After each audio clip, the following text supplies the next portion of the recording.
Hello Orchid friends, how are you? Welcome back to my channel. If this is your first time watching my video, my channel is all about orchids. From what orchids I have, how I grow them, my thoughts on certain orchid topics, to what orchids in my collection are blooming, etc. So if you want to follow along my orchid hobby adventure, please consider subscribing to my channel and turn on the notification.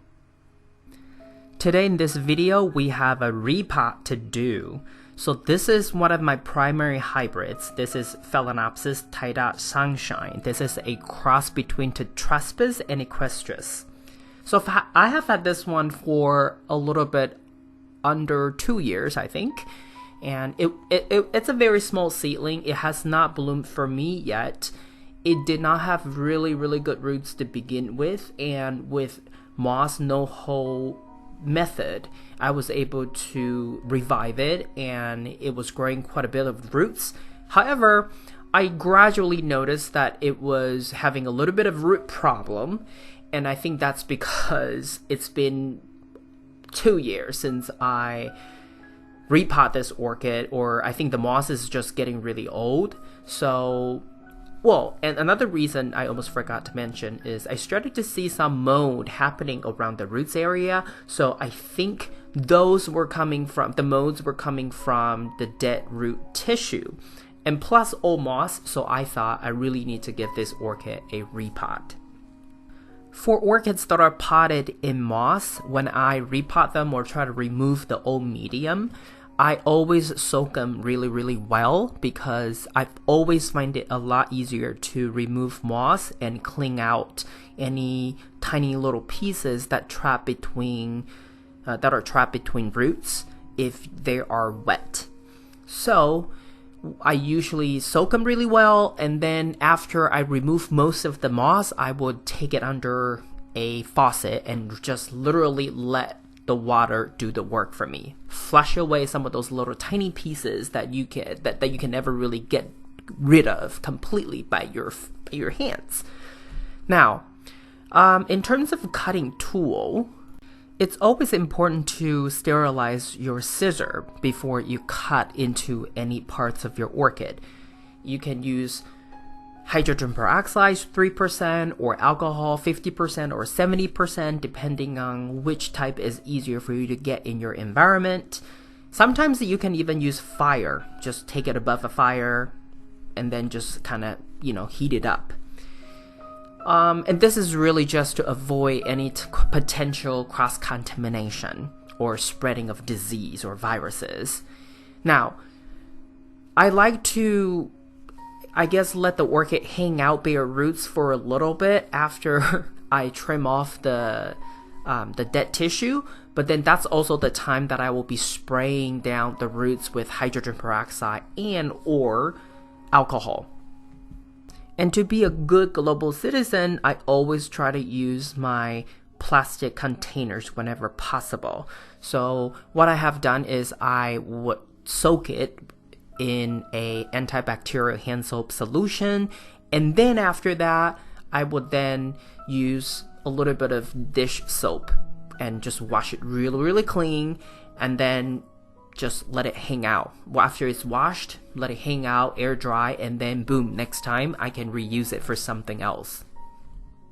I have seen other containers made of biodegradable materials that look like plastic, but they're not. So that's something you can consider too if you want to be even more environmental friendly.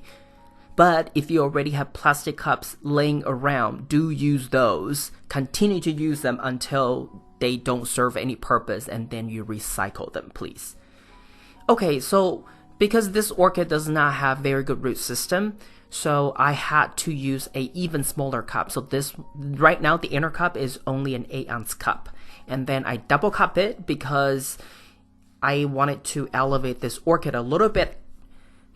Otherwise, if I put this orchid next to other orchids that are taller, unless I put this one right at the very front by the windowsill or on the very front row of my orchid rack, otherwise this orchid probably will not get as much sun exposure or light exposure.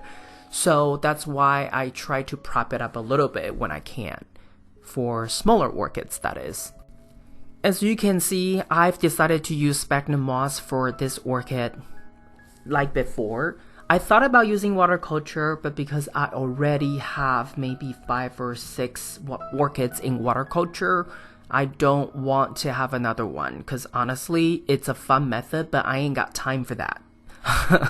So I've decided to use more of a different method, but more efficient method for me. And this is the product that I use. This is not a sponsorship. This is really just something I purchased online. The price was, affordable. The review was okay, and I do like the fluffiness of the moss after it's hydrated.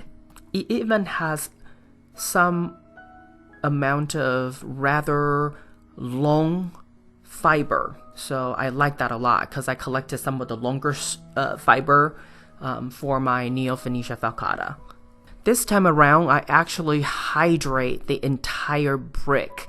I didn't just snap off a little chunk, guessing that's the amount that I like. Because I used to do that and I noticed that I, indirectly break a lot of the longer fibers by just snapping off a chunk. And the benefit of, hydrating all of them at once is like you see here, I was able to actually pick out some of the unwanted material from the moss, because I think that those, if left in moss, because if they don't serve any purpose and as they decompose, they can probably make the media even more acidic than it needs to be. And after you spread them out and collect the dry pieces off, you see that there is lots of little tiny pieces of moss on the paper, on top of the paper. Don't throw these away, because if you also use bark chips to grow orchids, sometimes if you need additional water retentive material in between bark chips, this is what you use. So save these, they can help you sometimes. And this is what it looked like before I added the moss into the container. It was looking okay, the leaves are looking okay. But I just wish that this orchid would have a little bit more root. So for this orchid, moss, no drainage hole method. It's also another fun method that I've been trying, and I've had some good success with other orchids. So I'm hoping that this method would also be something that this orchid would like and respond to. The most important thing is that you do not want to pack the moss too tightly. It needs to be really fluffy. And because there is no drainage hole, so you always want to make sure the media is fluffy enough to allow aeration, as well as control the amount of water that you give it.